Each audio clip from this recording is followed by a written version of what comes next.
La identificación de proyectos se da al identificar un problema concreto en una población, en un distrito, y luego plantear una solución que luego termina en alternativas de proyecto. Hasta ahí estamos en la identificación de proyectos, ¿sí? Enseguida, ya con una, dos o tres alternativas, vamos a pasar a la formulación de los proyectos o de las alternativas. ¿Y qué significa que formulemos alternativas? Significa que vamos a desarrollar esas alternativas. ¿En qué términos la vamos a desarrollar? En términos de estudio de mercado para cada una de las alternativas, ¿eh? En términos de estudio técnico, análisis de los componentes y estudio económico, el presupuesto. Entonces, cuando hacemos el estudio de mercado, estamos analizando, digamos, la demanda y la población y los beneficios. En otras palabras, ¿cuáles son los beneficios de mi proyecto? Pero cuando trabajamos el estudio técnico, lo que estamos trabajando es el análisis de los componentes, ¿de acuerdo? O de los factores de producción. Analizando en los términos que hemos visto en la clase anterior, en, por ejemplo, el tamaño de planta del proyecto, en dónde se va a localizar, con qué tecnología vamos a producir. Eso es muy importante. Luego, cuáles son las metas que nos vamos a trazar para poder producir con las tecnologías para esa población cuya brecha se ha determinado con esa dimensión. Entonces, cuando tenemos las metas ya definidas, quiere decir que en función de esas metas vamos a disgregar ya el requerimiento, el plan de requerimiento de materiales, insumos y todo lo que sea necesario para que podamos plantear nuestro presupuesto de inversiones, en primer lugar. Y más adelante ya veremos lo que es el presupuesto de operación y funcionamiento, ¿sí? O mantenimiento.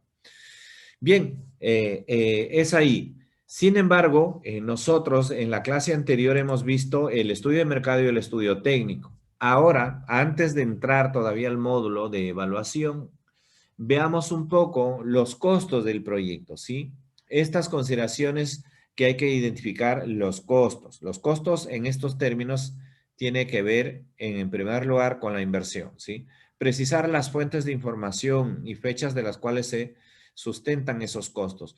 ¿Por qué razones? Porque la mayoría, por ejemplo, tienen que ver con los costos de los insumos, materiales, fierro, cemento, o los costos también de que se publican, ¿no es cierto? Que publica el INEI, los índices de precios, o tal vez las revistas, medio de construcción, Capeco, o los listados. Siempre cuando varían, digamos, los meses o las fechas, también puede que cambien los precios. Así que por eso es muy importante fechas, pero también fuentes de información de costos. Muy bien, luego los costos a precios de mercado de cada alternativa técnica factible. ¿Por qué a precios de mercado? Porque eso es lo que se va a desembolsar final de cuenta. ¿Para qué? Para implementar el proyecto. ¿Y cuál es el precio de mercado? Ese precio que pagamos en la ferretería, en el día a día, en las tiendas comerciales o en las transacciones de bienes y servicios. Ese es el precio cuando te dan tu factura y todo. Eso es el precio de mercado, también se llama precio privado, ¿sí? Eso es. Se estiman sobre la base de metas físicas y la aplicación de precios por unidad de medida, precios unitarios, ¿no? Si hay pues una cantidad de metros cuadrados de construcción, pues hay que ver cuánto vale el precio por metro cuadrado y por la cantidad de metrados, ¿sí?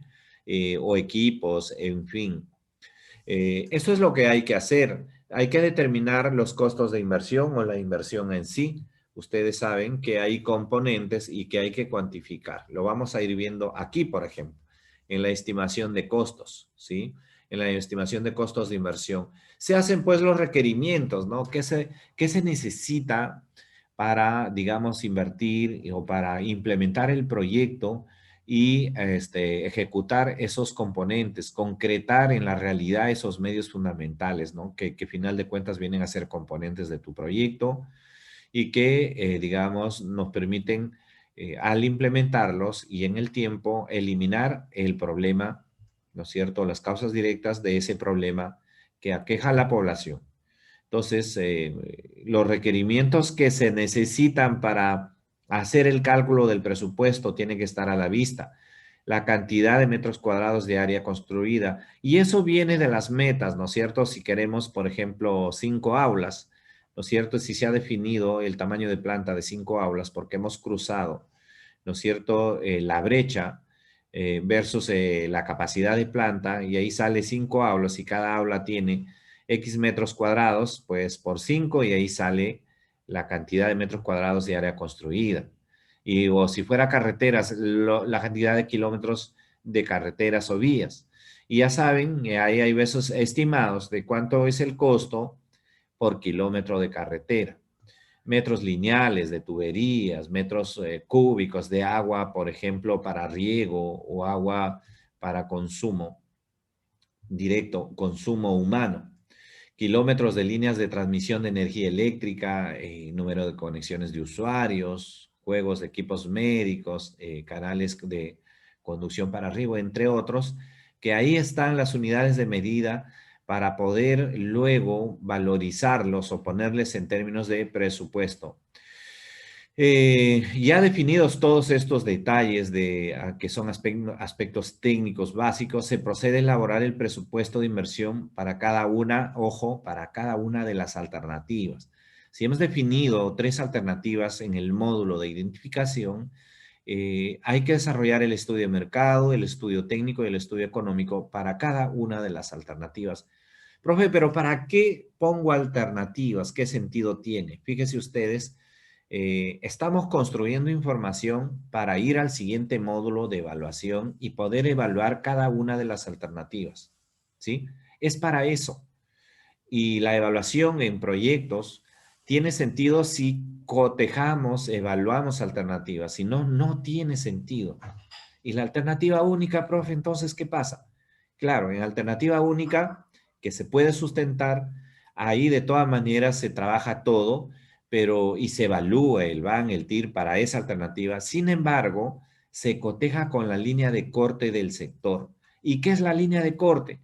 Es un parámetro también de costo por metro cuadrado, costo por metro cúbico, costo por atención de alumno, costo por atención médica, es decir, la unidad de medida del sector que es publicada y que ha sido, digamos, sistematizada esa información para una cantidad suficiente de proyectos y que es aceptada como que es una buena práctica por la mayoría de los proyectos. Y si la mayoría de proyectos tienen un costo promedio de eso, entonces se espera que cualquier otro proyecto no sobrepase el referencial de la línea de la línea de corte del sector, ¿no?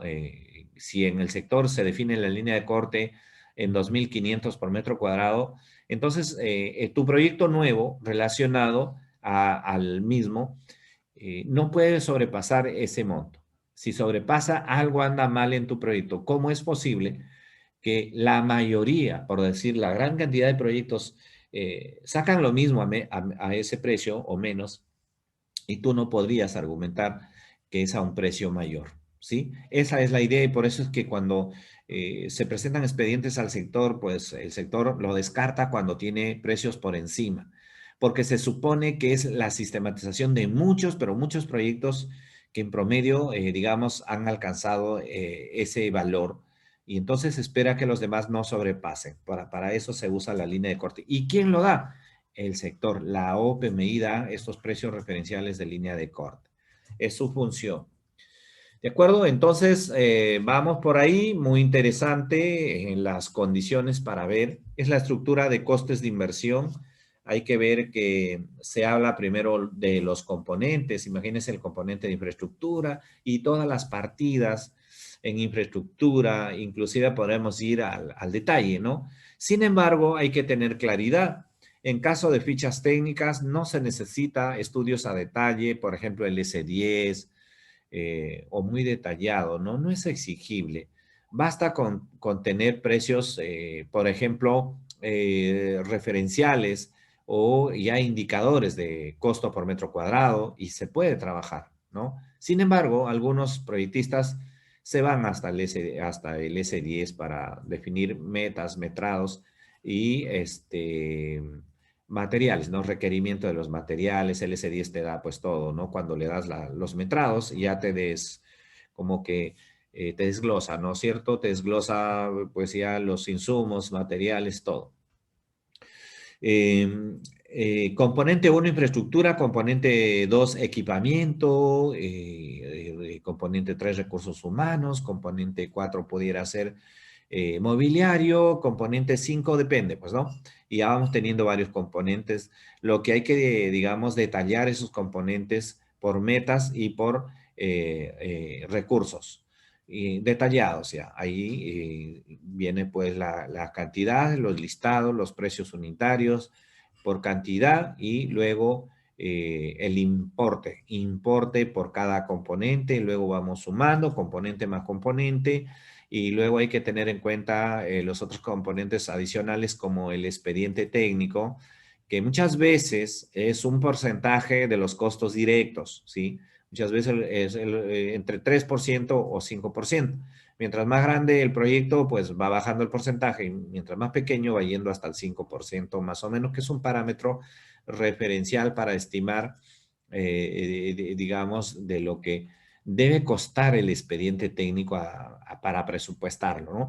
No se olviden que estamos haciendo un perfil y ahí hay que decir cuál es el monto de inversión para infraestructura, cuál es el monto de inversión para equipamiento, etcétera, etcétera, cuál es el monto de inversión para el expediente técnico.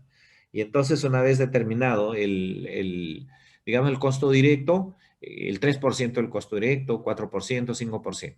Como les digo, si el proyecto es muy pequeño, pues va por lo menos a costar el 5% del expediente técnico.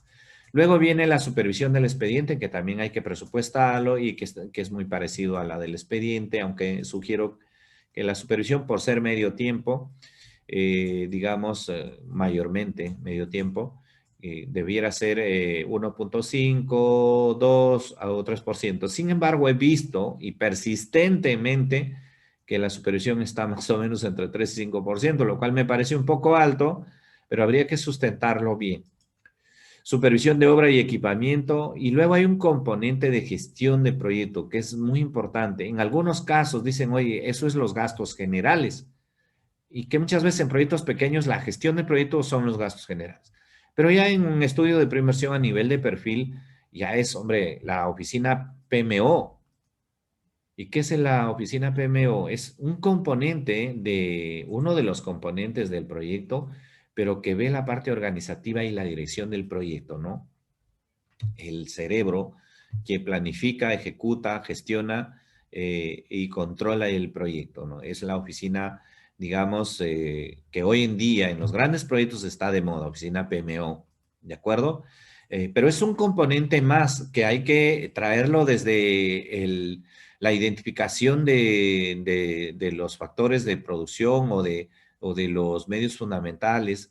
¿Para qué? Para darle su presupuesto propio, porque tiene que tener además presupuesto para el equipo que va a conducir, para todos los recursos necesarios adicionales y su organización propia. Y por eso hay que darle un presupuesto. ¿Y cuánto es, profe, eso? ¿Cómo le damos? ¿Qué porcentaje, no? Igualmente, más o menos un 10% también de costo directo. ¿Y por qué? Así se da también en gastos generales, es muy parecido. Entonces, una cuestión que habría que presupuestarlo también, ¿no? Porque ahí se puede saber que hay un jefe de proyecto, especialistas por cada uno de los componentes, y luego probablemente personal administrativo y recursos para el funcionamiento y el acompañamiento. Luego irían ya y lo que están en los costos directos, que son los especialistas por componente, pero los técnicos, especialistas técnicos que van al campo y que cada componente va y tiene ya su presupuesto para su ejecución. Muy bien, entonces, pues ahí estamos bien. Luego viene la gestión integral de riesgo. No se olviden que hemos visto eso también y tiene su presupuesto. Elaboración de estudio de línea de base también. ¿Y el estudio de línea de base para cuándo es? Esto es obviamente antes de la ejecución, porque la línea de base se trabaja antes de la ejecución para hacer un recojo de información referencial, y después cuando se va ejecutando el proyecto se van haciendo mediciones o tomas de información posteriores. ¿Para qué? Para luego ir cotejando las variables e indicadores que se han recogido antes de iniciar con el proyecto versus los que ya ya cuando se está ejecutando al término del proyecto o tal vez en un mediano mediano plazo, ¿no? O largo plazo para ver tanto indicadores de mediano plazo o tal vez de impacto, ¿no? Los indicadores de impacto. Muy bien, entonces así es como llegamos a nuestro presupuesto en un perfil de proyecto de inversión básicamente, ¿no? Es una estructura mucho más completa, a diferencia de una ficha técnica que en vez de gestión de proyecto debería decir gastos generales, pues, ¿no? Muy bien, vamos con la estimación de los costos de inversión en la fase de funcionamiento. Oiga, ¿qué es eso? ¿No? ¿Por qué en la fase de funcionamiento no se sabía que la inversión estaba en el año cero al inicio? Sí, lo que pasa es que nosotros podemos invertir en el primer año o en el año cero antes de que inicie el funcionamiento, pero puede haber inversiones de reposición a los 3 años, a los 5 años, ojo, ¿ya? Y si hay inversiones, hay que definir y tenerlo previsto. Porque si hay equipos que se van a reemplazar a los 3 años o a los 5 años, tiene que estar previsto y eso luego, una vez que está previsto, se calcula y también se tiene que colocar en la programación multianual de cada uno de esos años. ¿Para qué? Para reclamar esas inversiones y luego tener cubierto el reemplazo de los equipos o de lo que fuera. Muy bien. Por eso es que tiene que haber reposiciones, tiene que haber inversiones de ese tipo. O imagínense ustedes que al hacer el análisis actual, se determina pues que el centro médico o la escuela tiene equipos que van a caducar en 3 años, en 4 años. No, no es la reposición del que ahora vamos a comprar, sino es la reposición de aquellos o de algunos que se ha comprado anteriormente, pero que ya están cerca o próximos a caducar o al vencimiento de la vida útil. Entonces, es posible esta estimación de inversión en la fase de funcionamiento. Bien, identificación de activos requeridos, obviamente, eso se hace pues del análisis, proyección, del análisis y los activos o de la oferta o de los factores de producción, ¿no? Se analizan y se ve la vida útil de los factores de producción y cuándo nos van a dejar, cuándo va a culminar esa vida útil y requieren un reemplazo, ¿no? Estimación del costo de inversión, cuánto cuesta lo que se requiere reemplazar en esta fase de funcionamiento que viene a ser 10 años, 15 o 20 años. Y luego la identificación del periodo de inversiones, ¿no? Con eso tendríamos ya la estimación de los costos de inversión en esta fase de funcionamiento. Profe, pero ¿cuál es la fase de funcionamiento? No lo identifico. ¿Y cuál es la fase de inversión? A ver, habíamos dicho que hay fases del ciclo de inversión. La primera es programación multianual. Se programa para los próximos 3 años para que se tenga previsto que vamos a iniciar la formulación o ejecución. Luego se formulan los proyectos de inversión, se elaboran los documentos técnicos, elabora la idea del proyecto con los formatos 5A, 5B de IOR. Listo, se elabora el perfil, la ficha técnica en la fase de formulación y evaluación, se aprueban y en el caso de proyectos se declaran viables, ¿sí? Luego viene la fase de ejecución. En la fase de ejecución de inversiones, ¿qué hacemos? Allí elaboramos el expediente técnico o un estudio definitivo que puede ser especificaciones técnicas cuando se tratan de equipos o bienes y términos de referencia cuando se tratan de servicios. Y expediente técnico es cuando se tratan de obras civiles. Ahí es expediente, ¿ya? Muy bien. Y luego viene la ejecución de obras o de proyectos. Hasta ahí es la fase de ejecución. Pero cuando ya se termina la obra, cuando se construye la obra, se inaugura el puente, carretera, posta, cuando ya se ha terminado y se pone en funcionamiento ya en atención a la ciudadanía, ahí, a partir de ahí se comienza a contar la fase de funcionamiento. Entonces, la fase de funcionamiento es aquella fase que se entrega servicio a la ciudadanía, ¿sí? La ciudadanía comienza a hacer uso de esos servicios y eso es muy bueno. Esa fase es muy interesante. Ahí comienzan los médicos a atender, igual el personal administrativo, los insumos, la atención viene plenamente ahí se cumple, digamos, el propósito del proyecto, para el cual ha sido, por un lado, ejecutado. ¿Sí? Muy bien, entonces, en esta fase, pues se pueden comprometer inversiones y es bueno. ¿Para qué? Para que el servicio no sea interrumpido, porque un corte se malogra una impresora o culmina la vida útil, o tal vez un escáner, o tal vez un equipo de rayos X o ecógrafo, etcétera, etcétera, puede que culmine y entonces no va a dejar el servicio de atender. El servicio no se tiene que interrumpir y debe continuar por el horizonte de la vida útil del proyecto. Y eso ya lo hemos visto en la clase anterior. Muy bien. Estimación de los costos. Estimación de los costos de operación y mantenimiento incrementales. ¿Cómo es que y para qué estimo los costos de operación y mantenimiento incrementales? A ver, veamos primero cuál es la lógica. La lógica, hemos dicho que definimos alternativas que resuelven el problema identificado, de alternativas de proyectos. Listo. Establecemos 3 alternativas o 2 y calculamos para cada una de ellas también. Hasta ahí todos son proyectos, pero lo que el Estado quiere saber es cuánto más le va a costar el hecho de poner una mejora en el servicio o una ampliación de servicio o lo que fuere. Si intervengo en la escuela, en la posta o en carreteras, ¿cuánto más tengo que desembolsar? ¿No es cierto? Eso es lo que quiere saber el Estado.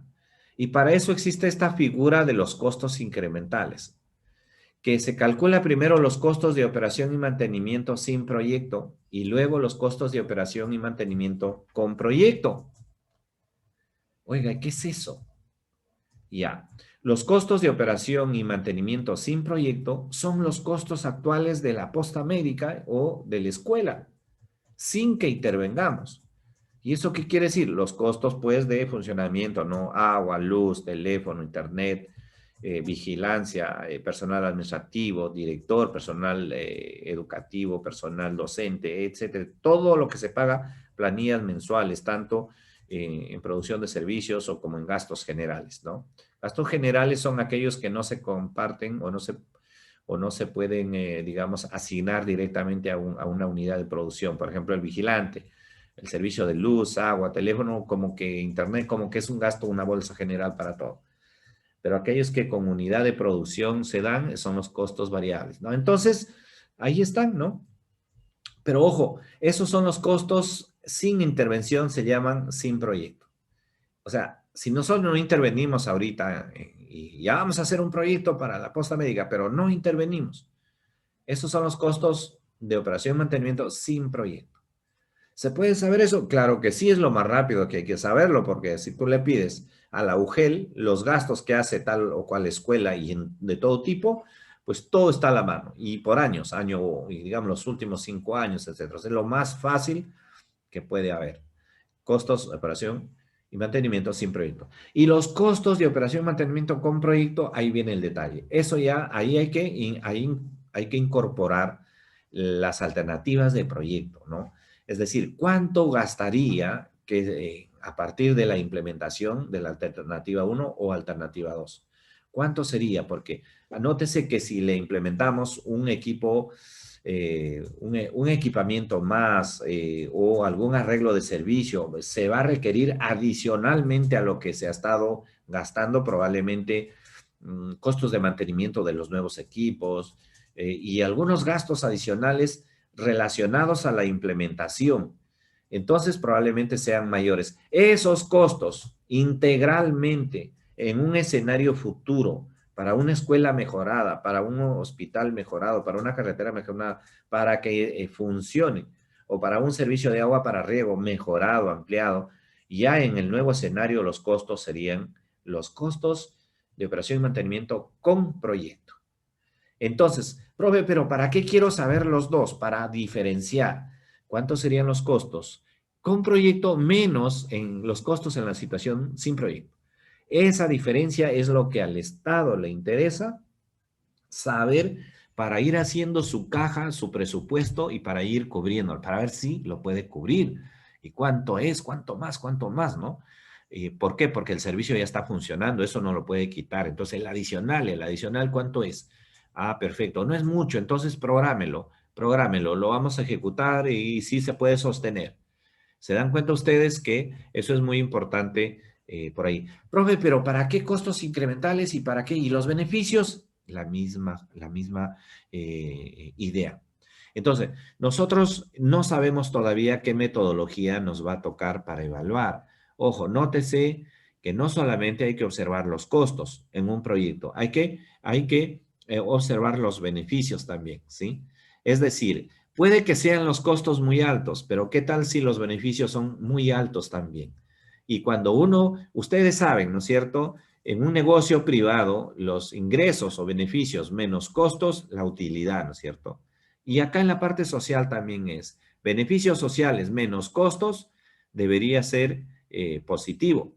¿Y eso qué quiere decir? Que sí es rentable socialmente el proyecto. Por eso es que nos interesa también calcular los beneficios. Beneficios en la situación sin proyecto y beneficios en la situación con proyecto, que vamos a ver. Entonces, esa es la lógica de poder trabajar los costos incrementales, ¿sí? Esa es la lógica de trabajar los costos incrementales. ¿Cuáles son los pasos para estimar estos costos, ¿no? Estimación de los costos de operación y mantenimiento en la situación sin proyecto, ¿no? Se hacen los cálculos, se solicita la información pues a las áreas administrativas de planificación, dependiendo en qué entidad estamos. Hay algunas que ven la parte de gestión y ellos llevan la contabilidad de los gastos y de todo tipo. Luego viene estimación de los costos de operación y mantenimiento en la situación sin proyecto. Uno es en la situación con proyecto y otro en la situación sin proyecto, ¿no? Y luego la diferencia en el tercer paso, estimación de los costos de operación y mantenimiento incrementales, ¿no? Es muy importante entonces distinguir este tipo de costos, como les digo, y tenerlo a la mano, porque siempre el flujo de caja, siempre esta información es muy importante para saber a qué nos comprometemos y a qué no comprometemos al Estado. Porque, ojo, cuando cada vez que vamos a hacer un proyecto, aprobarlo, implementarlo, siempre se le toca las puertas a la Oficina de Planeamiento y Presupuesto para ver o a la dirección regional o alguna dirección que tiene que ver con dos cosas. Uno, con ver la pertinencia, si es pertinente implementar un proyecto, en otras palabras, si hay una necesidad de intervención directamente relacionada con la función, o también si existe la disponibilidad de los recursos necesarios para asumir los costos de operación y mantenimiento cuando se implementen en sus proyectos. Porque no es solamente montar proyectos, ejecutar obras, y después, ¿quién lo va a recibir? ¿Quién va a pagar el sueldo a los docentes, a los médicos? ¿Quién va a cubrir todo lo que genere ese proyecto? ¿Cómo es que se va a financiar? Por eso es que no tan alegremente se pueden hacer proyectos. Se hacen proyectos si hay necesidad. Por ejemplo, en educación tendría que haber una opinión de la Dirección Regional de Educación o en salud de la Dirección Regional de Salud. Por más que un municipio quisiera alegremente, buenamente, quisiera pues formular un proyecto y ejecutar un proyecto con su presupuesto, pero no se trata de ejecutarlo y dejar ahí un casco, ¿cómo se llama? Un casco enlucido, un elefante blanco que no se implementa, no hay personal, no hay funcionamiento porque no hay presupuesto. Lo que hacen los alcaldes en muchas zonas, por quedar bien con la población, fue compromiso de campaña, hacen la posta, un cascarón, y tal vez algún equipo, pero no hay personal médico, no hay recursos, no hay ese funcionamiento, porque la dirección regional no se comprometió. La dirección regional dijo que no había presupuesto o no se le consultó. Inclusive, así se le haya consultado, puede que exista este riesgo de no atención rápida, ¿no? Y entonces, es muy importante que tengamos claro, esta es la parte de coherencia que tiene que haber entre formulación de proyectos debido a la necesidad y luego debido a la posibilidad. Porque si bien es cierto, oiga, qué tanta necesidad en el país, formulemos los miles y miles de proyectos. A ver primero si hay el presupuesto para ejecutarlo. Dos, a ver si hay el presupuesto para la operación mantenimiento. Si existen esas organizaciones o estructuras para que lo soporten, para el funcionamiento o para la sostenibilidad del proyecto. Y eso es muy importante, eso es muy valioso que hay que analizar. ¿A quién le toca analizar? A nosotros, los proyectistas, los sinceros proyectistas honestos, imparciales, que tienen que decir la verdad. Para que las autoridades no se equivoquen. Hay veces hay que ponerle en claro a la autoridad, ¿no? Dice, no, ponlo así, hazlo así nada más y todo pasa. Hay que ser muy sinceros. Lo que se puede, lo que no se puede, no se puede.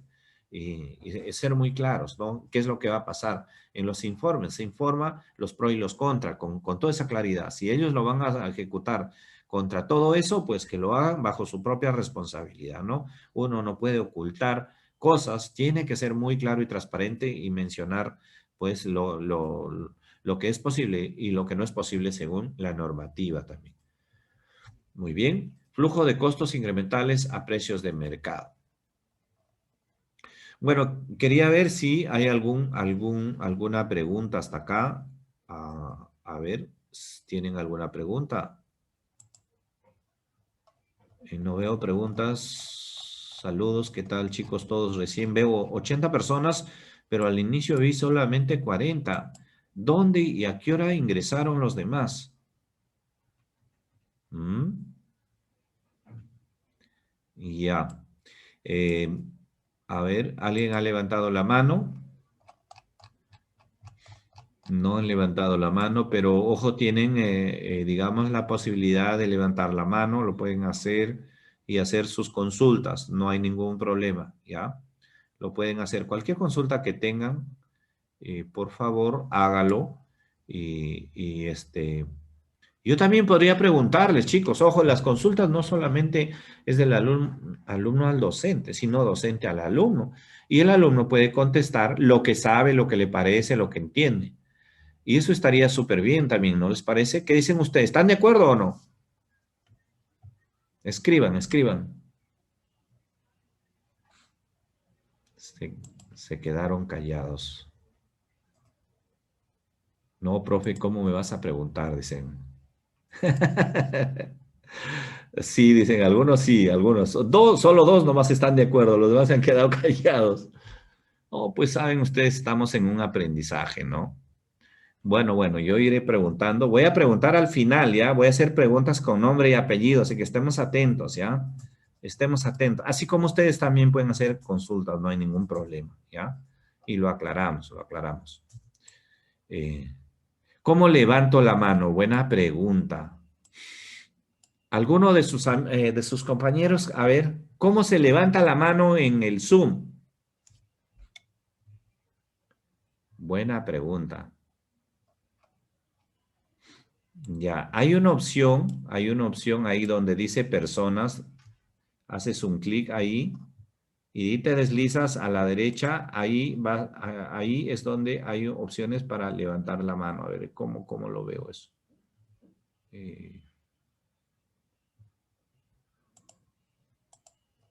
Yo estoy justamente en esa zona de donde veo a todas las personas y hay micrófonos y pueden levantar la mano. Hay una opción ahí. A ver. ¿Ya? Donde están todas las personas, o sea, en el Zoom abajo, donde dice personas, clic y deslicen, hay opciones donde dice levantar la mano, ¿ya? Me parece que es este. Hay unos puntitos, dice, more, más, o sea, ver más, algo así, ¿ya? Listo.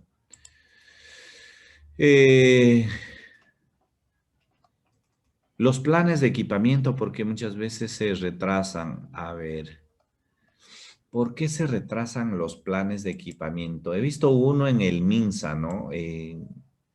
Por ejemplo, el MINSA eh, se supone, a ver, se supone que no debieran haber planes de equipamiento. ¿Saben qué? ¿Cuál es la lógica? Miren, si ustedes ven proyectos de inversión e IOR, es que las necesidades deben salir de esa manera, deben salir o porque hay IORs definidas, concretas, y tienes equipamiento para esas IOR, o porque hay proyectos de inversión. No es que a mí se me ocurra hacer un plan para equipar tales cosas. Eso supondría que hay de antemano un conjunto de IORs y muchas veces la IOR no solamente interviene, digamos, equipos. ¿De acuerdo? Esa es una de las cosas que tuvimos que analizar porque, por ejemplo, en el MINSA hay ese plan de equipamiento, hay. Y había un cuestionamiento, ¿y cómo es que hay un plan de equipamiento? Pero, eh, o sea, si se te ocurre equipar al centro médico tal con un equipo o dos o tres, ¿y eso en qué marco va? Eh, ¿Es una IOAR? ¿Qué es, no? ¿Cómo entra? Pero sí, efectivamente se empezaron a trabajar IOARs, ¿no? En lo posible, IOARs de activos estratégicos. Ustedes saben que hay IOARs con enfoque de unidad productora e IOARs con enfoque de activo estratégico, ¿no? Entonces hay que tener cuidado ahí. Pero ¿por qué se retrasan? Efectivamente se retrasan. En diciembre y en enero tienen que aprobarse porque es un plan para anual, por decir, ¿no? Tienen que aprobarse y sobre todo el tema y el problema de, ¿sabes por qué? También es cómo se distribuye. Si es un ministerio, oye, ¿con qué criterios lo distribuyo a las regiones? Y hay veces no aprueba una dirección que llama a otras reuniones, que los involucrados, que el PRONIS o que el programa nacional, que no aprobaron los criterios. Entonces se retrasa por muchas razones, ¿sí? Muy bien. Ya. ¿Cuál es el monto mínimo de una IOR? Monto mínimo de una IOR, les mencionaba que algunas hablaban de activos estratégicos, digamos, que han aprobado los sectores. Hay veces 3 UITs, otros 5 UITs, algunos con criterio 8 UITs. Entonces, si un activo estratégico tiene ese valor significativo a partir de ahí, pues una IOR podría tranquilamente levantarse a partir de ahí, ¿no? Pero sin embargo, pues una intervención debiera ser más representativa porque no creo que solamente se deba a un activo estratégico solamente, ¿no? Sino que habría que ver un poco más la necesidad de, digamos, o esa brecha. Ujú. ¿Sí? A ver, ¿de quién está desactivado el audio? Alguien dice, el audio está desactivado. A ver, ¿me escuchan? Yo veo en el mío que está funcionando, o al menos la señal. Si no me escuchan, por favor, inmediatamente me lo dicen en el chat, ¿ya? Sí se escucha bien, perfecto. Tengo un micrófono bastante bueno, por si acaso, uno de los últimos, chicos, para que ustedes tengan la claridad y nitidez. Y además el internet más o menos bien, así que debiera escucharse pues razonablemente bien, ¿ya? Excelente. Muy bien, chicos. A ver, han levantado la mano. Efectivamente, clic en donde dice participantes y ahí se ve la cantidad de participantes. Vamos a ver quién levantó la mano. ¿Quién fue el valiente que levantó la mano y que nos va... Uy, bajaron la mano. O sea, lo hicieron solo para aprobar. Nada más. Ya bajaron la mano. Así... Ah, no, no, no. Ahí está, ahí está, ahí está. Federico Moscoso, adelante. Federico, ¿qué tal? Activa tu micrófono, actívala. O sea, tienes que activar tu micrófono, Federico Moscoso, para escuchar tu pregunta o comentario. A lo mejor Federico no sabe que ha activado su micrófono porque no contesta. Federico, a ver quién más. Ya, no se preocupen, ya. Listo. Lo puede hacer al final también. A ver, vamos a ver. Se me fue también. Ya. Ahora sí, sabiendo que la estimación de los costos incrementales y también hay, ojo, estimación de beneficios incrementales, ¿ya? Ustedes ven la guía del MEF de formulación y evaluación de proyectos, también se estiman los beneficios incrementales. Ojo, para proyectos que es posible calcular los beneficios en términos monetarios como proyectos productivos, por ejemplo, O en el caso de proyectos como carreteras, ¿ya? Aquellos que se usan metodologías de aproximación como costos evitados, ¿no? ¿Cómo le pongo en el flujo de beneficios? No de costos, porque todo proyecto tiene sus costos y es visible y es fácil de identificar, ¿no? ¿Cuánto ejecutas en el componente uno, en el componente 2, cuánto vas a gastar en... Eso es bien fácil. Oye, pero los beneficios, si se trata de un proyecto en salud, en educación, un poco difícil, ¿no? Medir cuánto es el valor de la salud de las personas, la recuperación de la vida de una persona, un poco complicado, tanto en salud o en educación. Pero saben que hay algunos proyectos como los productivos o como el caso de los costos evitados. En agua, por ejemplo, o en carreteras es clásico identificar los costos evitados, por ejemplo, en el traslado de las personas o el costo de operación vehicular, ¿ya? Si, por ejemplo, hay un ahorro de 3 horas en 7 horas que había antes y ahora con carretera solo 3, hay 3 horas disponibles para las personas que se ahorran y de operación vehicular otras 3 horas más. Y ese ahorro por día, por hora, por día, por mes, por año y por cada unidad móvil que transita, se puede, se puede calcular y ya existen unas tablas, por ejemplo, en los parámetros de evaluación del MEF, en el anexo 11, que se puede calcular. La idea es saber cuánto ahorro digamos, de horas hombre hay y costo de operación vehicular también, que también tiene una tabla. Y si sabes cuántas horas al mes, al año, y en los 10 años y en los 20 años, solamente multiplicar y eso sale un valor. Y todo ese valor arriba en la parte de los beneficios, pues aparece como un beneficio, ¿no?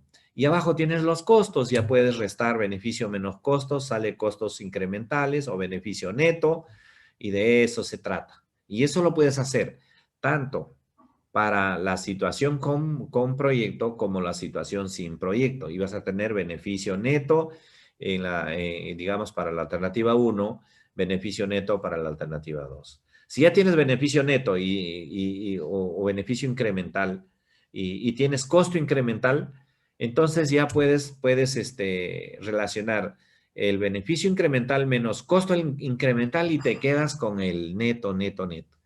Y eso es digno y sujeto de evaluación con los criterios de evaluación del BAN y del TIR. ¿Sí? Así que tranquilos, eso es muy interesante, ¿ya? Y ahí vamos al módulo de evaluación, ¿ya? Módulo de evaluación de proyectos. El objetivo de este módulo es determinar si la ejecución del proyecto es conveniente para la sociedad en su conjunto, para el Estado, ¿no? El Estado está muy interesado, el Estado nos representa, el Estado somos nosotros, ¿no? El Estado es como nosotros, solo que la burocracia es, digamos, la cara visible del Estado, ¿no? Y digamos, para el Estado o para la población es decir lo mismo, ¿no? ¿Es conveniente o no?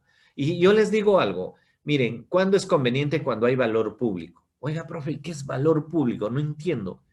Eso que nosotros valoramos que es bueno, todos. Les doy un ejemplo. ¿Ustedes creen que tener buena salud es bueno o es malo? Contesten, por favor. Contesten en el chat. ¿Tener buena salud es bueno o es malo? ¿Estar saludables es bueno o es malo? Digiten, chateen.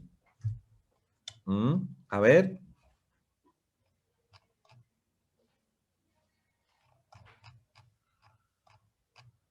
Es muy bueno. ¿Se dan cuenta? Si nosotros valoramos que es bueno, eso es valor público.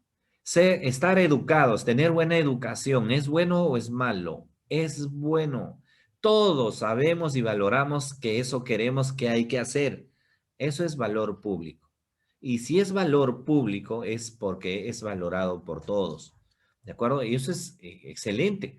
Entonces, el módulo de evaluación de proyectos tiene la finalidad de determinar si la ejecución de este proyecto es conveniente para la sociedad o no es conveniente. ¿De acuerdo? O no es conveniente. ¿Ya? O no es conveniente. Vamos entonces con la siguiente lámina. Este es el esquema del módulo de evaluación. Fíjense ustedes, el paso 1 es el flujo de beneficios y costos, que más o menos lo he ido comentando, ¿no? El flujo de beneficios y costos, pues tenemos identificación de los beneficios sociales. Les acabo de decir beneficios directos, ya beneficios indirectos, externalidades intangibles. ¿De acuerdo? Y por otro lado, estimación de los costos en la misma situación. Estimación de beneficios sociales con y sin proyecto, ¿no? Y el flujo de beneficios sociales incrementales, que es lo que uno le ha ido comentando hace unos minutos, ¿sí? Luego tenemos desagregación de los costos a precio de mercado y por tipo de rubro. Esto es fundamental, ¿ya? ¿Por qué lo desagregamos? Esto es clave. Miren, no tendría ningún sentido desagregarlo si es que no quisiéramos trabajar precios sociales. Porque tener inversiones tal cual lo conocemos en maquinaria, equipo y en cualquier inversión y así, en el orden, sería normal, pero después lo vamos a desagregar de una forma tal que nos permita usar los precios sociales. Y ya les voy a indicar cómo. Por el momento, sépanlo, que se va a desagregar en algunos rubros. Y eso justamente es para aplicar los valores, los factores de conversión, porque ya tienen un factor determinado, se multiplica y de precio privado pasa en automático a precio social, que también voy a explicar qué es precio social, ¿ya? Muy bien, entonces a partir de estos costos y el flujo de beneficios y costos, la idea es encontrar los indicadores en el paso 2, ¿no es cierto? Encontrar los indicadores o los parámetros de evaluación o criterios de evaluación. El valor actual neto social y la tasa interna de retorno social o el costo efectividad. Profe, ¿qué es eso y para qué sirve? La idea, en primer lugar, en el paso 1 es que encontramos el flujo de caja, beneficios menos costos, ¿no? Beneficio y flujo de beneficios sociales incrementales y flujo de costos sociales incrementales. Luego, neteo, ¿cómo lo hago? Beneficios incrementales menos costos incrementales. ¿Y cómo es eso en una tabla? Pues 10 años, beneficios 1 menos costo 1, beneficio 2 menos costo 2 y así. Y lo voy neteando, ¿no? Que va a ser el beneficio neto. Y a eso le aplico estos indicadores, ¿no? Pensando primero, oiga, ¿qué tipo de evaluación tocará, ¿no? Enfoque.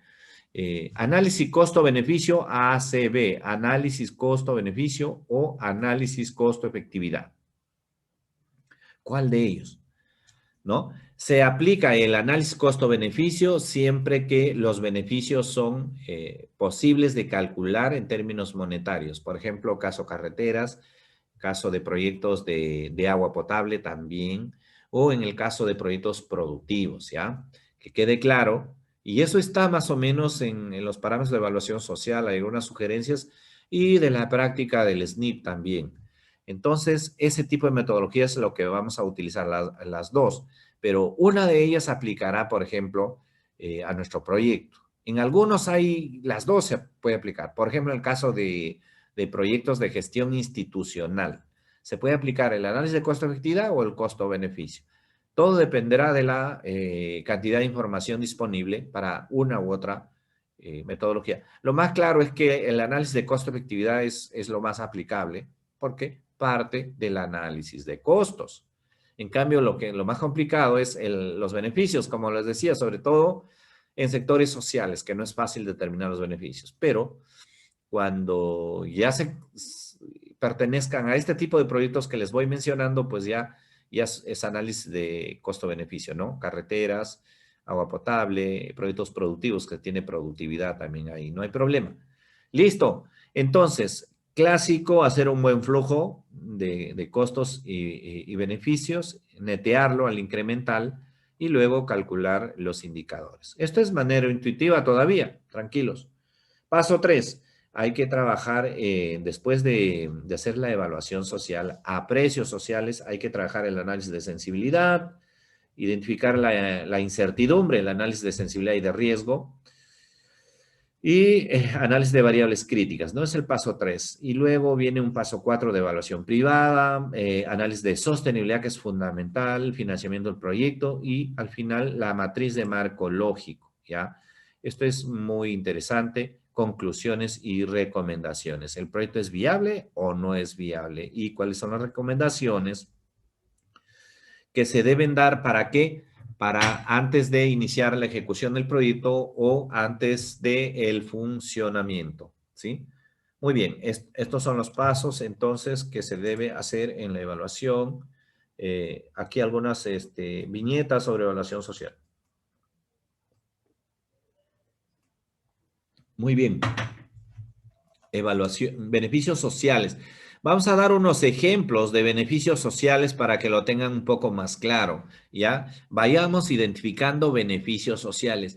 Cualitativamente, si ustedes ven el árbol de medios y fines o el árbol de objetivos, todo lo que está por encima del propósito, del objetivo principal que persigue el proyecto, los fines directos, indirectos y fin último, cualitativamente son beneficios, ¿ya? Eso es clarísimo.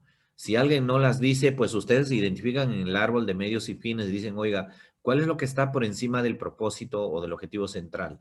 Ya, eso es, por ejemplo, deserción escolar, ¿qué más? Bajos rendimientos, ¿qué más? Población o la integridad de la población está en riesgo. ¿Qué más? Altos incremento de los gastos económicos por atenciones de salud. Todo lo que está por encima del propósito es en sentido positivo, reducción de gastos, mejora de los aprendizajes. Y yo lo pongo ahora en sentido positivo. Todo eso en sentido positivo, ya no en sentido de problemas y árbol de problemas, sino en sentido positivo, esos son los beneficios sociales. Ahora, veamos algunos ejemplos. Los beneficios sociales son aquellos que permiten a los pobladores atendidos por el proyecto incrementar su nivel de bienestar, su tranquilidad, ¿no? Si están con buena salud, pues van a estar tranquilos, etcétera. No es correcto que se considere como beneficio social los ingresos ajustados por factor de corrección. Por ejemplo, si hay una tarifa de pago por el servicio de agua o por el servicio de luz, ese monto por tarifa no puede ser, o el cobro, ese monto de cobro por tarifa, no, o la consulta en atención médica, no puede ser de ninguna manera el equivalente al beneficio social, ¿ya? Esos son tarifas nada más que se ponen, pero que de ninguna manera están valuadas o son equivalentes al servicio que se presta. Así que no hay que confundir. Los beneficios sociales están relacionados con los fines del proyecto, eso sí ya les he explicado. Muy bien. Beneficios sociales, ejemplos, fíjense ustedes, ¿ya? Por ejemplo, en carretera. En proyectos como estos, ¿se puede haber o pueden haber ingresos? Sí, claro que sí. Por ejemplo, ¿cómo? El pago de peaje, pero esos son ingresos. Esos no son beneficios. Muchas veces ese pago no es equivalente al valor real del beneficio que te da un proyecto, ¿ya? Muy bien, pero ¿cuáles sí son los beneficios sociales directos en una carretera? Ahorro en tiempo de viaje por peatón o por persona. Ahorro de costo de operación vehicular, ya se los había dicho. Ahorro en mermas o pérdidas de productos, ¿sí? A nivel de traslado de camiones de carga. Valor neto de la producción incremental. Entonces, fíjese, esos son beneficios. Bueno, en servicio de agua para riego, que la tarifa por uso de agua, ese no es un beneficio, es un ingreso. Y estos ingresos se calculan más que todo para ver el ratio de cobertura presupuestal. Si yo estimo de cuánto va a haber de ingresos por parte del uso del agua o del servicio, entonces mi demanda por financiamiento adicional será menor. Para eso voy a tener en cuenta el ratio de cobertura. Muy bien. Entonces, valor neto de producción incremental asociado al incremento de la producción, productividad, de la calidad de productos en el caso de servicio de agua para riego. Se dan cuenta, es buenísimo. Servicio de distribución de energía, tarifa por consumo de energía. Liberación de recursos con fuentes alternativas en la situación sin proyecto, ¿no? Cuando uno está consumiendo otro tipo de energías menos eficientes, por ejemplo, vela, mechero o algún otro tipo de combustible, querosene, y no tiene energía eléctrica, ¿no? Es claro esa diferencia. O en el agua, servicio de limpieza pública, fíjese, liberación de recursos. Cuando habla de liberación de recursos, quiere decir que dejas de gastar en eso. Mira, cuando aprovisionas agua, el agua de consumo humano, por ejemplo, en cisterna, camión cisterna, o en la persona que hace acarreo en la sierra y se tiene que trasladar por kilómetros a traer agua, y todo ese esfuerzo que hace, o la compra de agua por cisterna, todo eso es mucho más que a la hora de tener el servicio se liberan esos recursos, ¿ya? Se liberan esos recursos y eso es en beneficio de la población, ¿sí? En beneficio de la población. Muy bien, así hay unos ejemplos en la guía del MEP, hay algunos más para otros sectores y se los recomiendo, lo puedan revisar también, ¿ya? A ver, quiero ver si alguien ha levantado la mano, si hay alguna consulta. No hay, no hay consultas por acá. A ver en el chat.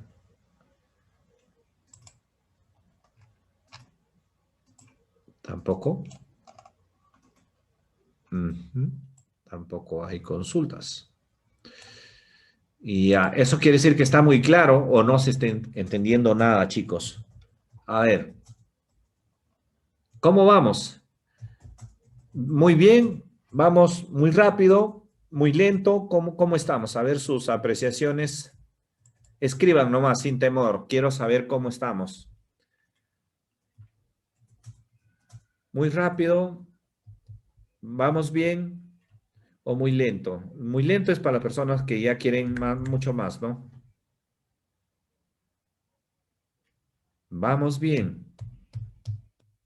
Está muy bien.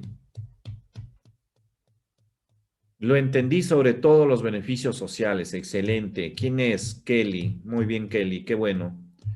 Perfecto, perfecto. Ya. Listo. Qué bueno. Entonces vamos bien, chicos. Estamos yendo bien, ¿ah? Ahí está, ahí está. Ya vi cantidad de menciones. Vamos bien. Listo. Ahora vamos a los costos sociales, ¿ya? Costos sociales. La identificación de los costos, pues como primer paso, esto es lo que le cuesta a la sociedad, ¿no? Y hay que ver en qué, digamos, en qué se componen estos costos. Paso uno, identificación de los costos sociales. Luego viene la estimación de los costos sociales en la situación con proyecto y luego en la situación sin proyecto. ¿Para qué? Para trabajar la elaboración del flujo de costos sociales incrementales. Y eso más o menos les he mencionado ya intuitivamente, ¿no? Pero como punto de partida, aquí viene la clave. Hemos pasado a el módulo de evaluación social, es porque en este módulo vamos a trabajar a precios sociales. Todas las evaluaciones de los proyectos de inversión se hacen a precios sociales. Profe, entonces no hay evaluación privada de proyectos. Yo he visto por ahí, algo dice un módulo. Sí, pero eso se pide para el caso de las concesiones, de las, ¿cómo se llama? APP. Tiene otra finalidad que lo vamos a ver también. Pero ojo, no hay proyecto de inversión que no tenga evaluación social, ¿ya? Y cuando decimos que toda evaluación social tiene se hace la evaluación a precio social, ¿sí? A precio social, no a precio privado. Eso es clarísimo. Si en el examen te dicen la evaluación social se hace a precio privados, pues no, no va, ¿no? La evaluación social se hace a precios sociales, ¿sí? A precios sociales. ¿Y en qué consiste el precio social? El precio social habíamos dicho que es aquel precio libre de distorsiones del mercado o de los impuestos, ¿no? No tiene IGB, no tiene impuesto a la renta, no tiene aranceles, no tiene distorsiones de las posiciones de mercado de monopolio, oligopolio, monopsomio. Ya, profe, ¿qué está hablando? ¿Qué son esas cosas? Monopolio, una sola empresa vende al mercado y por lo tanto puede poner un precio mayor que el precio de competencia. Si hay 10 empresas, pues el precio va a bajar, pero si una sola vende el producto, abusa, como dices, el poder monopólico. Entonces va a tener un precio más alto. Esa es una distorsión. Y un monopsomio es un solo comprador. Nestlé, por ejemplo, que compra la leche, compra a todos. Y también puede imponer un precio muy bajo en su beneficio. Entonces son distorsiones, ¿no? Y qué mejor que la libre competencia, ¿no? Que regula. Entonces, si alguien da un precio alto, pues siempre hay alguien que puede dar a un precio menor y así se va regulando, ¿no? Por libre competencia. Pero la idea es tener precios sociales que están fuera de todas esas distorsiones, ¿no es cierto? De fuera de toda distorsión, eso es bueno. Entonces, ¿cómo eliminamos esas distorsiones? Y eso es muy, muy, muy importante. Claro que sí, lo podemos eliminar con los factores de conversión, pero tú vas a tener un flujo de caja de ingresos y gastos. Y ahora, ¿cómo elimino? ¿Cómo? Por eso te piden, y acá está también en la guía, desagregar los costos de las acciones a precio de mercado. Hay que desagregarlo en estos bloques. Miren, bienes y servicios importados, ¿ya? A ellos se llaman bienes transables. ¿Y por qué? Porque estos van a tener un factor de conversión relacionado a los aranceles. Si lo desagregamos así, los que son transables, a eso se les multiplica por el factor de conversión de transables y listo, ¿no? Se les quita el arancel, si se quiere. Bienes y servicios exportables igualmente, con la misma finalidad, ¿no? Luego, bienes y servicios no transables. Los no transables son bienes, digamos, que no se importan ni exportan, es decir, son solo nacionales y estos solo están sujetos al IGB. Entonces tienen otro factor de conversión, ¿ya? Luego vienen combustibles, también según tipo de combustibles, y estos tienen factores de conversión específicos. Y mano de obra calificada, semicalificada y no calificada también, desagregada según tipo. Y entonces cuando ordenas en una tabla todo tu flujo de caja en estos grupos y ya estamos listos para aplicar en otra columna el factor de conversión, multiplicar una columna por el factor, una columna de costos, ingresos y costos por el factor de conversión, en la otra el resultado es el mismo flujo de caja, pero a precios sociales. Eso quiere decir que ya podemos aplicar a esa data de esa columna precios sociales los indicadores de evaluación, BAN, TIR, costo-efectividad y ya está. Ese es el objetivo de un evaluador de proyectos de inversión. Saber los indicadores y saber que para la alternativa 1, el BAN es un monto, el TIR es un porcentaje, y para la alternativa 2, el BAN es un monto mayor y un TIR mayor, entonces ya sabes qué alternativa es la mejor en esos términos a nivel de evaluación social. Entonces, esa es la idea de que cuando tengas un flujo de caja, lo desagregues de esta manera. ¿Para qué? Para que puedas tener servido la elaboración del flujo de caja a precios sociales. Esa es la estrategia que se arma para ello. Muy bien, vamos a ver un poquito la estimación de indicadores de rentabilidad social. Ya les mencionaba, ¿no? Esto va a ser de acuerdo a la metodología. Si hablamos de análisis costo-beneficio, en donde se calculan los beneficios por un lado y los costos por otro lado, ahí vamos a aplicar la metodología costo-beneficio y los indicadores a considerar en ese momento son el valor actual neto social y la tasa interna de retorno social. Acá están sus fórmulas, no se preocupen porque no lo van a necesitar. En el Excel simplemente se aplican, digamos, en fórmulas financieras, se busca el BAN, el TIR o el índice de costo de efectividad o el valor de actualización o cualquier indicador financiero y listo. Pero sí necesitamos saber qué es el BAN y qué es el TIR, claro que sí, y qué es el costo de efectividad. Intuitivamente, fíjense ustedes, les voy a decir algo. Eh, el valor actual neto social de una alternativa de proyecto, de una alternativa de inversión, viene a considerarse de la siguiente manera. Imagínense ustedes que tienen 100,000 soles y que están, digamos, recibiendo 12% al año por la colocación de ese dinero. ¿De acuerdo? 100,000. Listo. Esa es la tasa de costo de oportunidad. A ustedes les están pagando y esa inversión les está rindiendo 12%. Ya está. Si les está rindiendo 12%, esa es la tasa de costo de oportunidad privada. Imaginemos que eso también fuera social para estar a tono con el BANS y el TIRS, que el Estado fuera así. ¿Ya? Pongamos lo que es al 8%, que el dinero de los 100,000 les está rindiendo 8% anual. Lo que sí es la tasa de descuento social del 8% del Estado. Ahora estamos a tono. ¿De acuerdo? Estamos igual. ¿Qué significa que está rindiendo al 8%? Que es el costo de oportunidad del capital, de la inversión, etcétera, etcétera. Ahora, para que otra alternativa sea atractiva, para que saques tu dinero de ahí y lo coloques en otra alternativa, lo que vas a hacer es, lo vas a usar es ese 8% o ese 12%, el que tú quieras o el que te paguen, lo vas a usar como una tasa de descuento. En la fórmula, en esta acá, por ejemplo, miren, acá, en la tasa de descuento social, le pones 8% o 12% dependiendo cuánto te están pagando.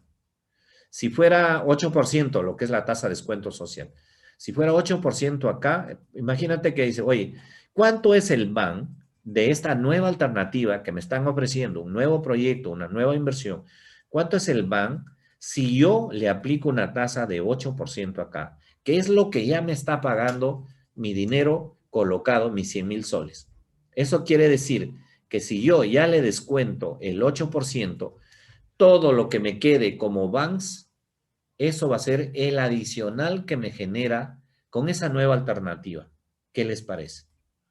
Es decir, si el BAN es positivo, me queda un algo después de descontar todo lo que me rinde ese dinero en otra alternativa especulativa, en otra inversión. ¿Qué quiere decir el BAN? El BAN es desde cero para arriba, ¿no? A partir de cero para arriba es todo lo que te rinde por encima de la otra alternativa, de la otra tasa. Y entonces, cuando apenas es mayor que cero, ya tienes ganancias por encima de la otra alternativa o el adicional que te genera comparado con la otra alternativa. Eso es el valor actual neto. Por eso que cuando es mayor que cero ya te conviene esta nueva alternativa, esta nueva inversión. ¿De acuerdo? Muy bien, eso es muy interesante, ¿de acuerdo? Eso es muy interesante. El BAN se utiliza cuando estamos hablando de la metodología costo-beneficio, ¿sí? Cuando es posible calcular los beneficios en términos monetarios, ¿ya? Muy bien, eso es el BAN. Profe, ¿y el costo efectividad, en qué caso se usa? Cuando los beneficios no son posibles medir en términos monetarios en un proyecto, es complicado hacer la evaluación en términos del BAN o de TIRS, pero indirectamente vamos a hacer una evaluación, pero bajo el supuesto de que los beneficios son iguales, la diferencia tendría que estar en los costos, ¿sí o no? Si las dos alternativas me dan el mismo beneficio, entonces yo puedo comparar sus costos. La más costosa es la que no me conviene, la menos costosa es la que me conviene, ¿sí o no? Entonces hago un análisis de costo-efectividad con esta segunda, con esta propuesta. Y eso significa solamente traer al presente el valor de los costos, es decir, valor actual de los costos sociales. Y ya vamos a ver qué significa el valor actual. Traer descontando a una tasa de interés, que puede ser en el caso del Estado el 8%, que es la tasa de descuento social.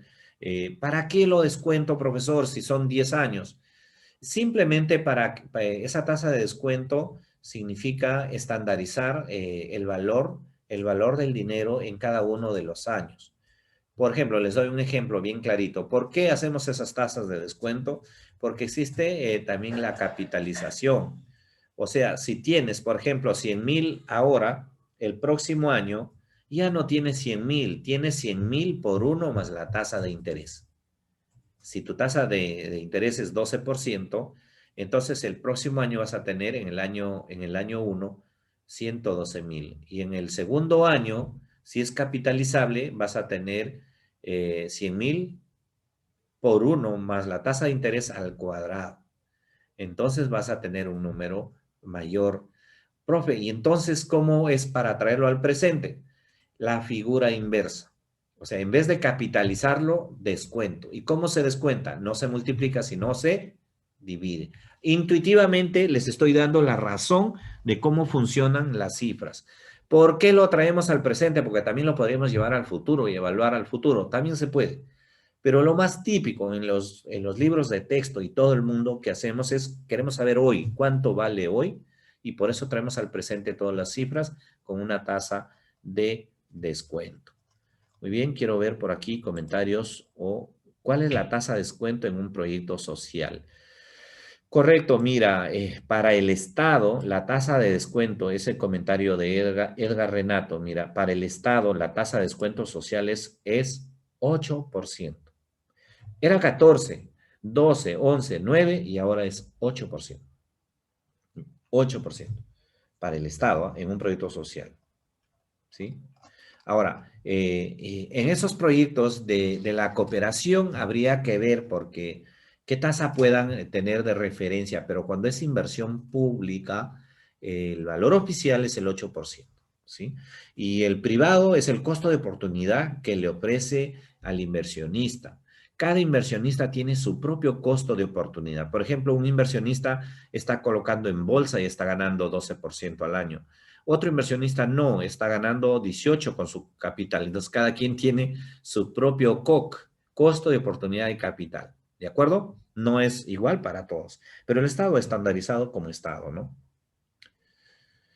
Muy bien, muy bien. Vamos con la siguiente lámina.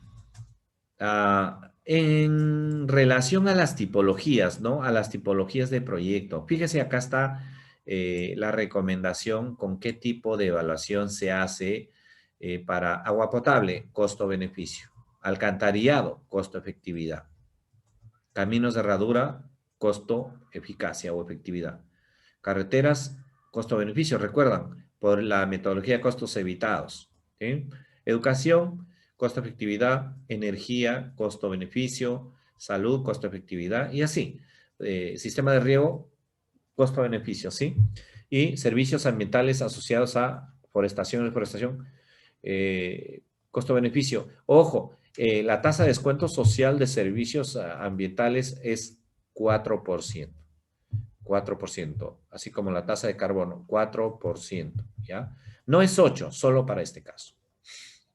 Muy bien. Entonces ya saben, cuando tengan algún tipo de proyecto, estén formulando en estos sectores, saben qué tipo de evaluación le van a aplicar, porque este es un rompecabezas también para los formuladores. Oye, ¿y qué tipo de evaluación voy a aplicar acá? Estoy haciendo carreteras, pues ya, costo-beneficio y así, ¿no? Muy bien, vamos con la siguiente, análisis de la incertidumbre. ¿Qué es la incertidumbre? ¿No? Es, bueno, algo que no se sabe lo que va a pasar. En realidad nosotros evaluamos el BAN y el TIR, eso es lo que sabemos ahora como proyectistas, pero realmente ¿será eso lo que va a pasar una vez que se ejecute el proyecto? No sabemos, porque hay múltiples escenarios. ¿Realmente qué sucederá? ¿Qué combinación de escenarios puede haber? Que, por ejemplo, y acá ustedes ven que hay incertidumbre en relación a la inversión, en relación al monto de inversión. Hemos dicho que son 5 millones de soles a la inversión, pero realmente no se sabe. Pueden pasar muchísimas cosas y que eso puede variar, más o menos. Si la inversión sube el monto, el BAN va a caer y la tasa del TIR también, porque a inversiones mayores, beneficios menores, menos rentabilidades. Y pueden haber otras fuentes de incertidumbre, ¿no? No solamente en costo de los activos e insumos, sino en inicio y duración de la ejecución también, ¿no? Puede tardarse la ejecución, como en el caso del proyecto de protección de valles para Cañete, Pisco y Chincha, ¿no? Se demoró desde el 2013, comenzó recién en el 2015 y nada, recién están en expedientes en este año, expedientes técnicos, ¿qué les parece? Y miren, la incertidumbre total, y son programas grandes, son 3 proyectos de inversión, protección de valles, del PCI, Minagri. Esa es la verdad.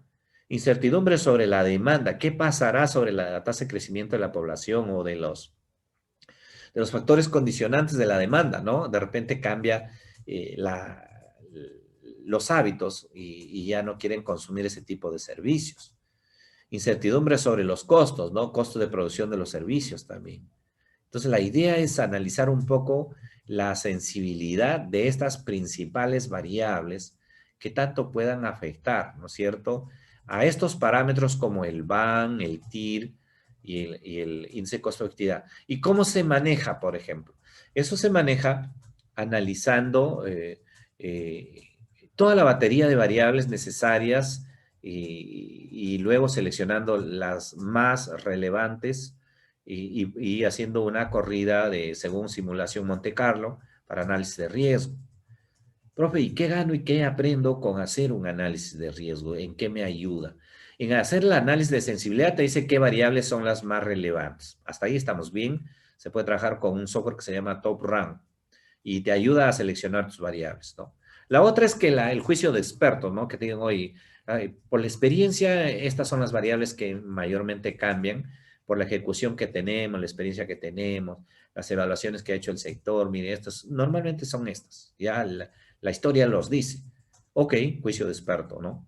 Pero también hay programas, ¿no? El Top Run te ayuda a seleccionar, luego lo metes a la @RIS con interacciones 10,000, 5,000, 10,000, 100,000 y te dice qué valor esperado va a tener el valor actual del BAN, valor actual neto. Por ejemplo, se había estimado en una cantidad determinada el BAN y cuál sería el valor esperado de ese BAN, ¿no? Entonces, y ahí se sabe pues realmente si el proyecto es riesgoso o no es riesgoso y qué recomendaciones se haría. ¿Para qué? Para minimizar, bajar y aminorar esos riesgos, ¿no es cierto? ¿Cómo se puede trabajar condiciones relevantes antes del inicio de la ejecución de obra? Bien, espero que en esa parte les haya quedado y haya sido ilustrativo, intuitivo, además de lo que les estoy diciendo. Acá hay otra pregunta. Así como hay evaluación de incertidumbre, ¿también se evalúa el riesgo? Por supuesto, lo acabo de decir.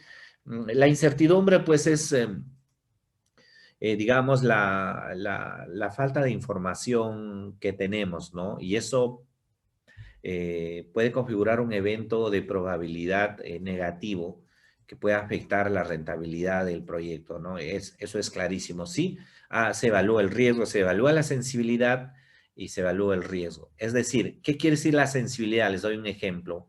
Eh, es muy sensible el BAN a la inversión o no es muy sensible. Eso quiere decir que ante pequeña, si es muy sensible el BAN, o sea, es el BAN, el valor actual neto, el monto de beneficio neto, es muy sensible a la inversión si es que ante pequeños cambios en la inversión, rápidamente crece o cae el BAN. Ahí sí es muy sensible. O es muy, muy poco sensible. De repente la inversión va aumentando, aumentando, pero el BAN no cambia tanto. Eso es sensibilidad. ¿Qué tan, con tanta rapidez cambia el BAN ante pequeños cambios en la inversión? Por ejemplo, si sube la inversión en un 5%, en un 10, en un 15, en un 20, ¿qué pasa con el valor actual neto? Quizás llega en un momento en donde ya no es rentable esa alternativa y más bien la segunda alternativa es más rentable. Entonces, eso es muy importante, fíjense ustedes, eso es sensibilidad. Y en caso del riesgo, pues es ese conjunto de variables que te dicen cuál es el valor esperado o la probabilidad de que caiga, digamos, en una campana de Gauss. No quiero meterle mucha técnicas, simplemente la probabilidad de que caiga en un escenario positivo. Y entonces ese es el riesgo, ¿no? Alta probabilidad, 99% de que es rentable y cae en el lugar correcto. Pues ya estamos súper, ¿no es cierto? Con 99, con 90, con 80, con 70 para arriba, ya estamos súper bien de que el BAN va a ser el que se espera, 28 mil, o sea, el monto que se está estimando. Pero es para eso el análisis de sensibilidad y de riesgo de proyectos de inversión. Riesgo económico, riesgo digamos, de este tipo, ¿no? Financiero, ¿ya? Muy bien, evaluación privada. Acá viene evaluación privada. Les había comentado algo, ¿no? Se da en 3 casos la evaluación privada para el caso del Estado. Fíjense ustedes, en el primer caso es cuando el sector privado participa en la ejecución de inversiones, como en el caso de las APPs, en el caso de asociaciones público-privadas, ¿no? Ya sea en inversiones o en la operación y mantenimiento de servicios.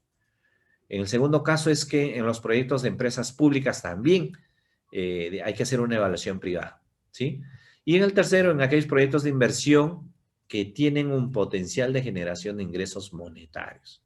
Ahí también entra a tallar la evaluación privada. Fíjense ustedes, en tal sentido se deberá elaborar un flujo de ingresos y egresos expresados a precios de mercado. Qué interesante, muy importante, ¿no? Consecuentemente, se deberá estimar el BAN y el TIR utilizando como tasa de descuento el costo de oportunidad. Y aquí hay que ver qué costo de oportunidad se usa. Y eso es muy importante, ¿ya? Ese costo de oportunidad que estime la entidad pública que promueve el proyecto. Por ejemplo, si es SEDAPAL, si es SERPAR, no sé, Servicio de Parques, o las la SEDAPAL o SUNAS, no sé cómo le llaman las empresas de agua potable en las regiones, ¿no? Deben tener y son las entidades públicas, esas entidades son las que estiman, digamos, o promueven el proyecto, son las que deben precisar dicha tasa, ¿no? Y no es equivalente a la tasa social de descuento, o sea, no es equivalente al 8%, ¿ya? Ellos tienen parámetros, a veces los sectores también deben definir unos parámetros de cuál es su tasa de costo de oportunidad. Porque es una mirada privada, obviamente, es una mirada privada, pero son empresas públicas o entidades públicas que por el caso de ser asociaciones, digamos que por el caso de entrar en el marco de una asociación pública privada, se tiene que dar esta figura. ¿Para qué? Para facilitar a la empresa privada que tenga ganancias y no digamos, no se siente incentivada de poder participar y no habría financiamiento y el Estado no tendría esa capacidad de hacer que se atienda servicios que para el Estado no es posible. Pero con el concurso de la empresa privada, cuando pone su capital, ahora sí, aunque el Estado, digamos, concede un poco un flujo de ingresos para esa empresa y el resto lo paga con una tarifa como por ejemplo los peajes, ¿no? Pero ojo, eso no es todo, o sea, los peajes o las tarifas que cobran las empresas privadas no son todos los ingresos que tiene la empresa, la APP. A veces el Estado le da un flujo ya, le da un flujo permanente y sobre eso también las empresas cobran. De acuerdo, es como las eléctricas también, de energía eléctrica, ¿no? El Estado les asegura un flujo mensual y aparte ellos cobran y hay unas fórmulas ahí que, digamos, funcionan para este negocio. Muy bien, chicos, vamos a evaluación privada entonces, luego análisis de sostenibilidad. Esto es muy, pero muy importante. A ver, les digo algo. Miren, en evaluación de proyectos, evaluar según la metodología, evaluación social, ya sea metodología costo-beneficio o costo-efectividad, es un gran avance, pero no es todo. En evaluación hay que evaluar, según esa metodología, es un buen punto ya, pero hay que seguir evaluando con la sostenibilidad y un tercero es con impacto ambiental. Una vez que tengamos esas 3 evaluaciones que son complementarias, recién podemos dar un veredicto de las alternativas 1, 2 y 3. ¿Cuál es mejor?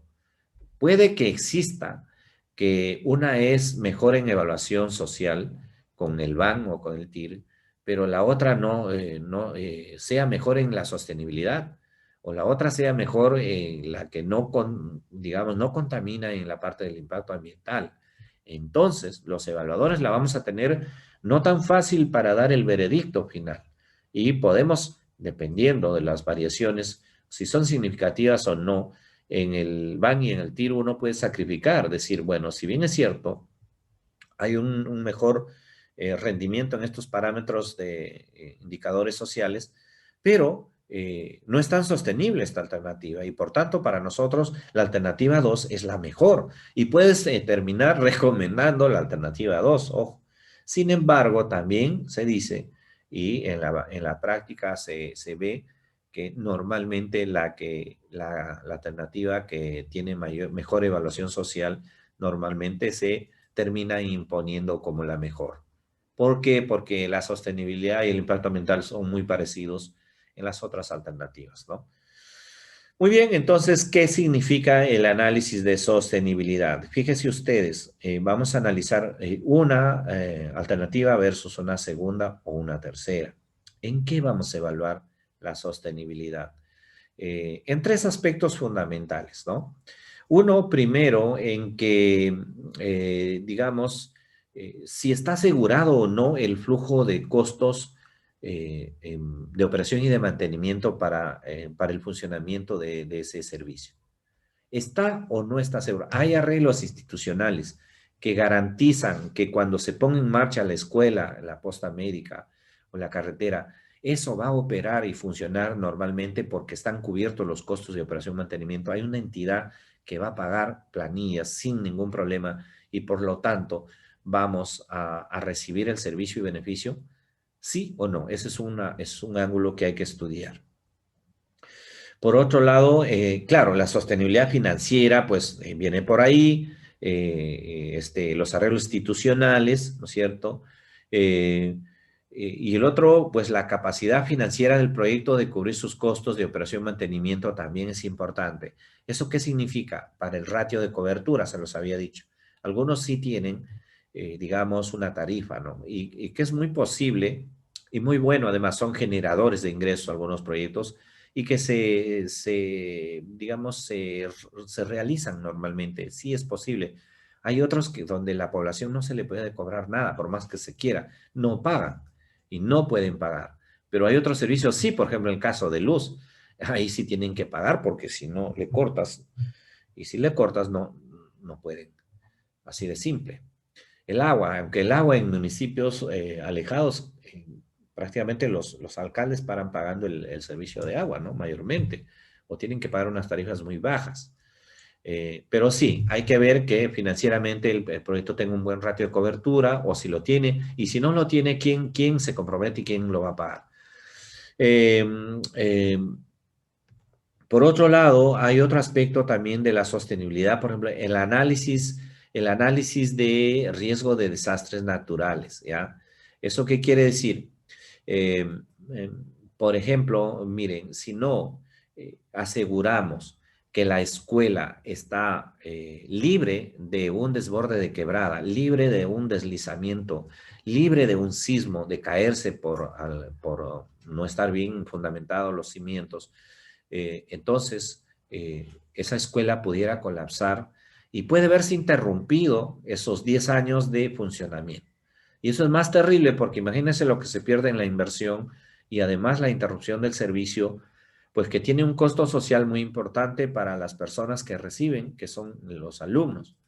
Y entonces se ha demostrado de que si no se dan los cortes y se garantiza toda la continuidad, la sostenibilidad en los 10 años de servicio, pues eso es muchísimo más beneficioso, por ejemplo, logrando y asegurando que con una barrera de protección, asegurando con sismo resistente o tecnología sismo resistente, es decir, habiendo hecho análisis de riesgo de desastres naturales y habiendo tomado las previsiones de barreras de protección y todas las facilidades tecnológicas, con ese sobrecosto aún es más beneficioso que esperar un evento peligroso que hace colapsar la escuela o que hace que desborde una quebrada y se lo lleve o que tenga alguna cuestión parecida Eso es más costoso que el incremento adicional que se ejecutó para prevenir. Así que ese análisis de riesgo de desastres naturales también tiene que ver con la sostenibilidad. Y el tercero tiene que ver con el compromiso de la población usuaria y beneficiaria, ¿no? Es decir, mientras ha sido parte del, digamos, del proyecto, se ha identificado y ahora está comprometido y hace uso del servicio, entonces no hay ningún peligro con que las estimaciones que se han hecho de servicio-beneficio van a ser cubiertas y van a ser atendidas, pero sobre todo la población acude al establecimiento, porque imagínense que se hagan cálculos de 500 atenciones diarias y solamente lleguen 100 diarias, y los cálculos se hicieron para declarar viable el proyecto y por eso los costos se soportaban y por eso se justificaba. Pero ahora la demanda no llega, no llega, no llega y ese proyecto no es sostenible. Entonces, fíjese qué importante es la sostenibilidad. Y por otro lado, ya hay que ver el financiamiento del proyecto, con qué fuente o de financiamiento, si es con recursos ordinarios, recursos determinados, operaciones oficiales de crédito, los ROC, donaciones y transferencias cuando se trate pues de ministerios a gobiernos subnacionales, o los recursos directamente recaudados cuando los propios instituciones cobran por algún servicio, ¿no es cierto? Como las municipalidades o algunos otros servicios, RENIEC, alguna tarifa, ¿no es cierto?, para brindarte un servicio. Entonces, y lo último, ya estamos por terminar, chicos, nos hemos pasado unos minutitos, pero creo que vale la pena, y ahí les voy a dar el enlace de mi video, ya si el que no lo logró, pues ahí les doy el enlace, hacen doble clic y se van al enlace de matriz de marco lógico. A ver, todo proyecto, una vez que termina de evaluarse, se tiene que sistematizar o resumir en una matriz de marco lógico. Es un resumen del proyecto, es una matriz de 4x4, aquí está, de 4 columnas y 4 filas, si se dan cuenta aquí, 1, 2, 3, 4, que resume al proyecto de inversión. En otras palabras, trae la cadena de objetivos del árbol de objetivos, aquí está, el propósito es el objetivo principal en el árbol de problemas. Quiero decir en el árbol de objetivos. Y acá está el fin último del árbol de objetivos. Los componentes son los medios fundamentales del árbol de objetivos y las acciones que están por debajo de cada uno de los medios fundamentales. A partir de ahí, lanzamos los indicadores para cada uno de estos niveles de objetivos. Lo que no se mide, no se puede saber si vas rumbo al cumplimiento de objetivos o no. Para eso se establecen indicadores por cada nivel de objetivos, para ver si vamos yendo adecuadamente. Son señales indicativas que miden el progreso o el logro hacia el cumplimiento de los objetivos. Teniendo indicadores, teniendo esta cadena de objetivos, nada más que nos toca ver en qué medios vamos a verificar estos datos. Y ahí vienen las encuestas, vienen, digamos, los registros del proyecto y todos los medios de verificación, incluyendo los supuestos, ¿no? Esto se da siempre y cuando hayan ciertas condiciones. Estas acciones se dan siempre y cuando haya presupuesto.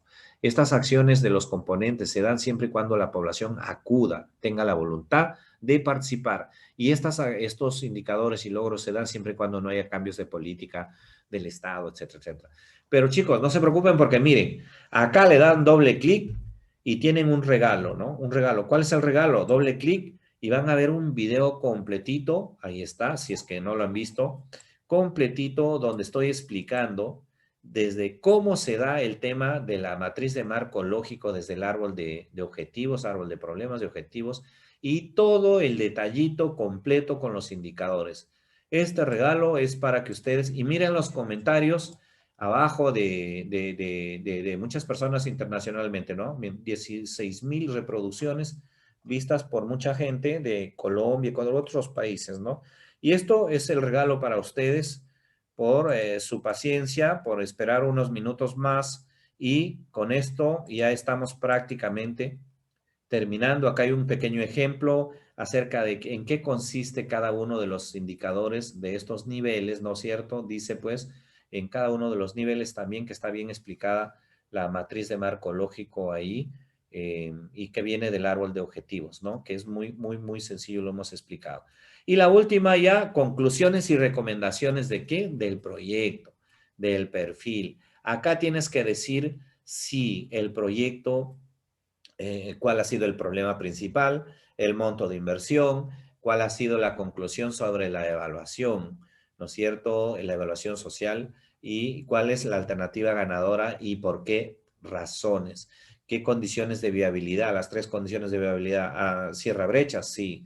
¿Es rentable socialmente? Sí. ¿Es sostenible? Sí. Entonces, ¿qué recomiendas a nivel del proyecto de inversión? ¿Recomiendas condiciones relevantes antes de la ejecución? Se recomienda que se declare viable. ¿Qué más? Se recomienda que, digamos, que se tomen las previsiones antes de la ejecución en tales, por ejemplo, de acuerdo al estudio, y antes del inicio y funcionamiento. ¿Por qué? Porque nosotros hemos sido los que hemos estudiado de inicio a fin todo el proyecto en identificación, en formulación y en evaluación, y estamos recomendando para que tenga, inclusive hemos hecho el análisis de riesgo para que tenga éxito este proyecto. Muy bien, chicos, nos ganó el tiempo, no hay tiempo para más. Y si hay consultas, pues les pido que lo hagan de arranque en la próxima clase. O si no, también me la pueden hacer acá. Miren, tienen aquí mi WhatsApp. También les hago recordar a propósito, los que no tienen mi libro, les recomiendo que el libro del Invierte P, ¿ya? Acá está. Hay varios que ya lo han comprado, pero ¿saben qué? Porque les conviene, les interesa ahondar en estos temas. Con eso van a completar muchísimas cosas que tienen acá. Pues muy bien y bueno, nos vemos la próxima clase. La próxima me parece que es el miércoles. Sí, me parece que es el miércoles y sería la última. ¿Y qué vamos a ver ahí? ¿Qué vamos a ver? Vamos a ver la fase de ejecución de inversiones según la normativa, ¿ya? Expedientes técnicos, ejecución de obras, normativa, variaciones, registros, toda esa parte de la ejecución de inversiones, cómo se amalgama con la formulación. Gracias a ustedes, chicos. Suerte, suerte. Nos vemos. Ya estamos por encima del tiempo, pero espero que valió la pena. Hemos terminado ya con la parte de evaluación. Hemos visto identificación, formulación y evaluación. Cualquier consulta, pues estamos a su servicio. Ahí. ¿Listo? Gracias.